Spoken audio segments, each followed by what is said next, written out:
본문 말씀을 통해서 질서 있는 신앙, 질서 있는 신앙이란 제목으로 하나님의 말씀 증거하겠습니다. 요즘에는 학교에서도 학생들이 운동장에 모여서 전체로 하는 활동, 그런 행사들이 많이 없어졌습니다. 예전에만 봐도 수백 명의 학생이라도 운동장에서 무질서하게 있다가 또한 지도하는 사람에 의해서 질서 있게 대열을 맞추고 움직이는 그런 일들이 기억나실 겁니다. 수많은 사람들에서 이 무지할 싸움 속에서 질서로 바꿔내기 위해서는 먼저는 기준이 중요하고, 그리고 그 기준에 맞춘 이 주변을 살피는 것이 중요합니다. 그럴 때라야 하나의 전체 대형을 이룰 수가 있는 겁니다. 오늘 본문에서 바울 사도는 말하기를 이 고린도 교회 내에 무질서하고 혼란하고 이러한 상황 속에서 너희가 마음을 하나로 하라.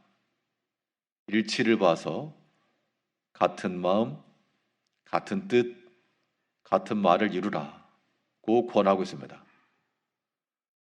그러면 우리가 분쟁이 없이 다 한 마음과 한 뜻을 이룰 수 있는 그러한 무질서함 속에서 질서를 이루어갈 수 있는 방안이 무엇인가?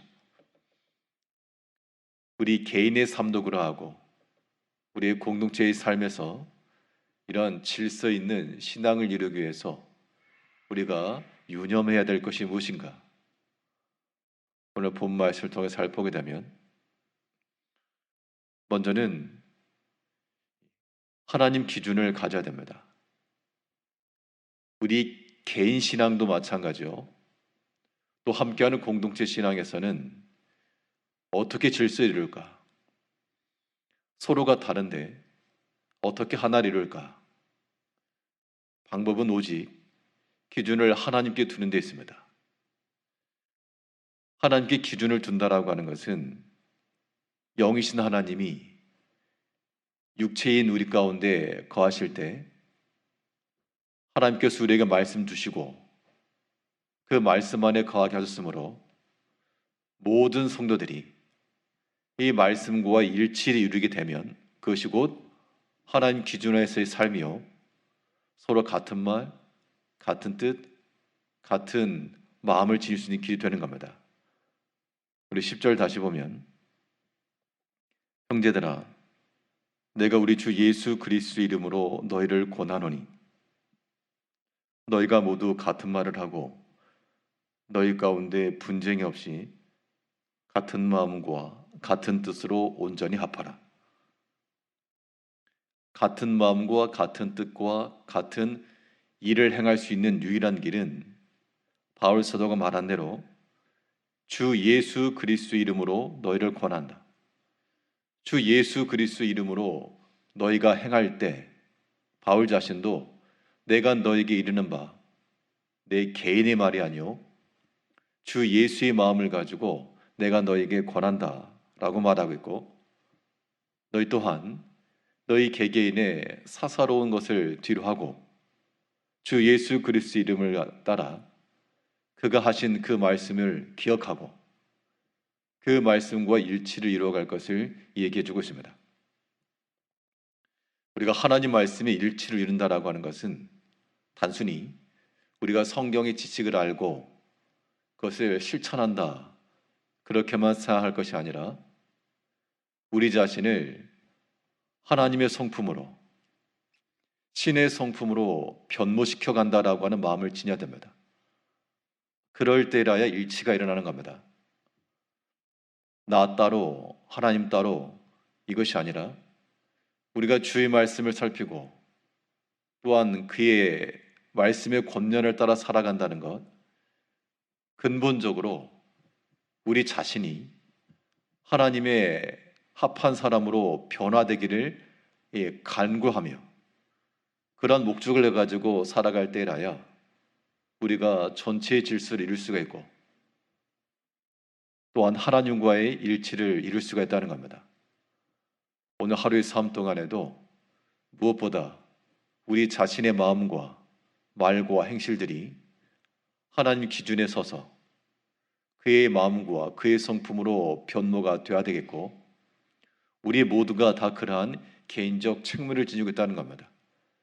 그것을 이루는 것이 질서 있는 신앙을 이루는 겁니다. 우리가 복음을 실천하기 위해서, 복음을 전하기 위해서 멀리까지 가진 그런 수고는 없을지라도 하나님께서 우리에게 두신 그 자리에서 하나님 기준으로 우리의 마음이 하나님 말씀의 일치를 이루며 또한 신의 성품에 일치한 바가 되어 하나님 앞에 합당한 자의 모습으로 만들어져 가야 됩니다.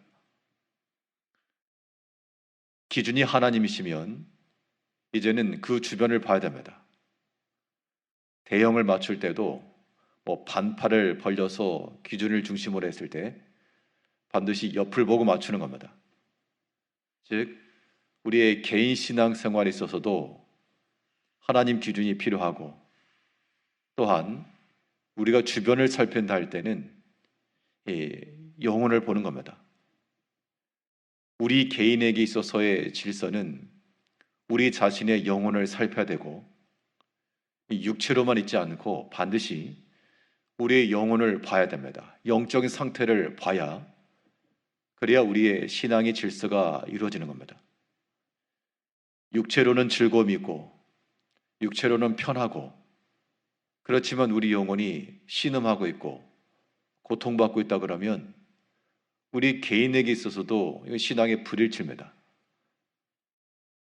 우리 영혼의 안전함과 영혼의 기쁨과 만족과, 이것은 반드시 하나님 안에 있을 때라야 얻을 수 있는 조건들입니다.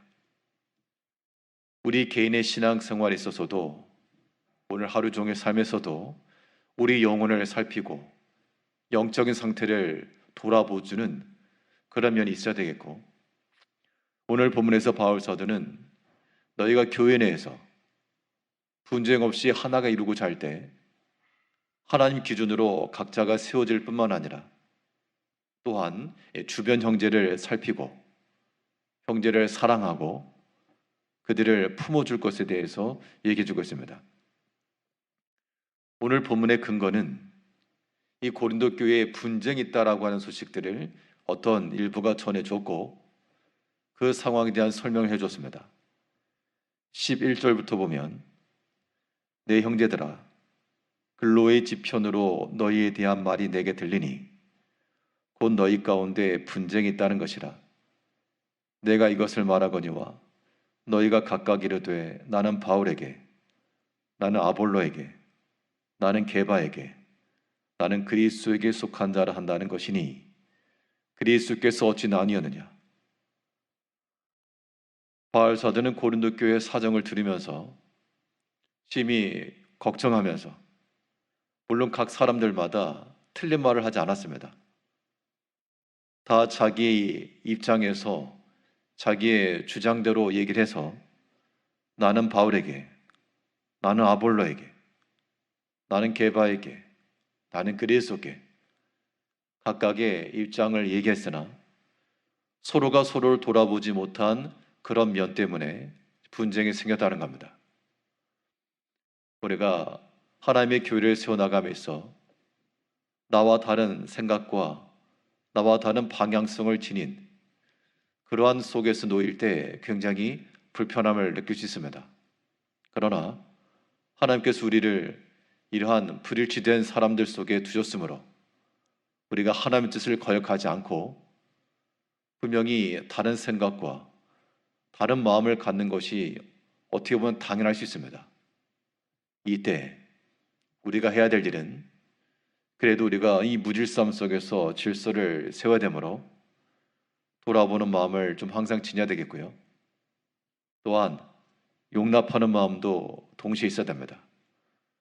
그렇지 않으면 이 고린도 교회에 있었던 것처럼 서로 나뉠 수밖에 없는데, 이것은 하나님이 기뻐하시는 것이 아니라 그랬습니다. 오늘 하루의 삶 동안에도 하나님께서 우리에게 주신 모든 관계 속에서 하나님을 지극히 앞세우며 그 말씀 안에 자신을 맞추고 또 주변을 돌아보며 그들을 섬기고 그들을 위한 마음을 가질 뿐만 아니라 특별히 우리 개인에 있어서는 개인의 신앙의 질서 또한 중요하니 우리 영혼과 영적인 상태를 살펴서 하나 앞에 합당한 자의 모습으로 질서 있게 하루를 살아가시는 성도님들 되시기를 바라겠습니다. 기도하겠습니다.